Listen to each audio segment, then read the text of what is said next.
মমতা বন্দ্যোপাধ্যায় ও অভিষেক বন্দ্যোপাধ্যায়ের নির্দেশে গলসি ২ নম্বর ব্লক তৃণমূল যুব কংগ্রেসের উদ্যোগে প্রতিবাদ মিছিল অনুষ্ঠিত হলো গলসিতে। বিজেপি এবং সিপিএম এর যৌথ ষড়যন্ত্রে ২৬,০০০ শিক্ষক শিক্ষিকার চাকরি বাতিলের প্রতিবাদে গলসির ভুঁড়িগ্রাম পঞ্চায়েত থেকে সাঁকো হাটতলা পর্যন্ত এই প্রতিবাদ মিছিলটি অনুষ্ঠিত হয়।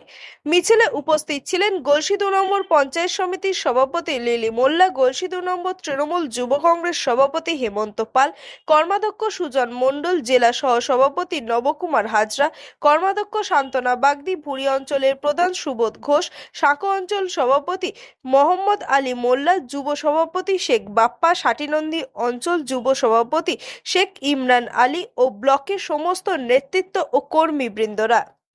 আজকে আমাদের নেত্রী মমতা বন্দ্যোপাধ্যায় এবং আমাদের নেতা অভিষেক বন্দ্যোপাধ্যায়ের নির্দেশে গলসি ২ ব্লক তৃণমূল যুব কংগ্রেসের উদ্যোগে এক প্রতিবাদ মিছিলের আয়োজন করা হয়েছিল।